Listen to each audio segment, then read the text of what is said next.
In the next phase, in this phase, the landing phase, the foot has made contact with the ground, and the arm is starting to accelerate forward with maximal external rotation about the hips until the arm reaches a point to where the ball is released and the arm starts to decelerate, and the glove arm starts to bring the glove back to the body, tucking it against the body along with flexion at the waist.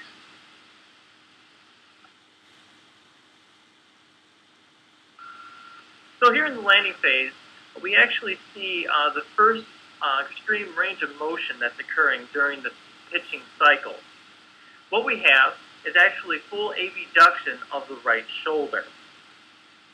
Other joint motions that are occurring during this time include extension and medial rotation of the right hip, flexion and lateral rotation of the left hip, extension of the right knee and slight extension of the left knee, plantar flexion of the right ankle, eversion of that left ankle, extension of the right wrist, flexion of the left wrist, extension of the right elbow, flexion of the left elbow, horizontal adduction of the right shoulder, and adduction of the left shoulder. As far as the muscle contractions that are occurring during this time, eccentrically, the right hip, right knee, left ankle, right wrist, right elbow are all eccentrically contracting. Concentric contractions that are occur in your left hip, your right ankle, your left wrist, your left elbow, right shoulder, and left shoulder. Finally, the active muscle groups that are activating during this time include your gluteus muscles, including the medius and minimus. Once again, we have our piriformis, superior gemellus, obturator internus and externus. We have our rectus femoris activating, along with your vastus lateralis, medialis, and intermedialis. The pronator longus in your ankle, along with those flexors as well. We have extensor muscle groups activating your left ankle. As far as the wrists are concerned, we have the extensors activating, and in the left wrist, we have some flexors activating. In the elbow, we have the triceps and the anconeus activating. And now in our left elbow, we have our biceps brachii, brachialis, brachioradialis, and pronator teres activating. Finally, in your shoulders, we have teres major, latissimus dorsi, pec major, your coracobrachialis, subscapularis, and scapular muscle groups activating as well.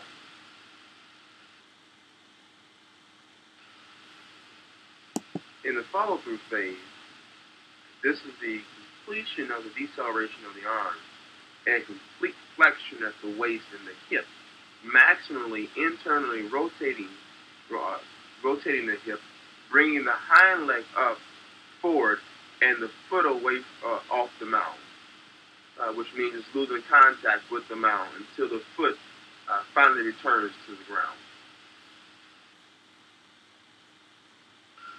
A hallmark of the follow-through phase is the fact that the arm has accelerated to and through its release point and is now completely decelerated. As far as the joint motions that are occurring during this phase, we see extension in the right hip, left knee, right elbow, and left elbow. We see flexion in the left hip, right knee, right wrist. Finally, we don't see any changes in our right ankle and left ankle, and left wrist, and both of the shoulders. As far as the types of muscle contractions are concerned, we see eccentric contraction going on in the right hip, left knee, and both elbows. We see concentric contractions going on in my left hip, right knee, and right wrist. And finally, we see isometric contraction going on in our left ankle, our left wrist, and both of our shoulders. The types of active muscles that are occurring during this time can be much the same as in the last phase. For instance, we still have our gluteus maximus muscle activating, piriformis, the iliopsoas, tensor fasciae lata. We still see in the knees now, we still see our sartorius, gracilis, popliteus activating, as well as our vastus lateralis, medialis, and intermedialis. In our ankles, we see peroneus longus and brevis, as long as some of our flexor groups. And the left ankle, we see some of our extensor groups now activating, along with the peroneus longus and brevis. Within our right wrist, we see some of those flexor groups activating, and once again, we see those flexor groups activating in the left wrist as well. Both our right and left elbows have triceps brachii and coneus activating. And finally, what we see in our shoulders is that the teres major, the latissimus dorsi, pectoralis major, and so on are activating as well. Another major hallmark of this phase is the rapid accelerations that are going on at this time. Those rapid accelerations are occurring in both my right hip and left hip, and as well as my right shoulder. And also during this time, we see the maximum force of the ground impact occurring on our left knee. Finally, the last thing we want to talk about is our extreme range of motion that's occurring. And we see full extension in both our left knee and right elbow at this time, as well as full flexion occurring in our right wrist. We have looked at the phases associated with pitching. So now let's take the time out to look at the joint angles that are used for a proper pitching mechanics. Okay, what we're looking at here in this video is looking at a picture from a posterior view. This video shows a posterior analysis of a pitcher throwing from the stretch. What we like to do is get the pitcher in a very athletic posture so that their head and their nose are over the balls of their toes, which is important when we think about throwing at greater distances and off-speed pitches. What we see is just this little bit of change in this player's positioning will greatly affect his release point. We see a low phase, but when he gets to his landing and into his follow-through phase, his position is not what we want on the left, or the position is not what we want on the left.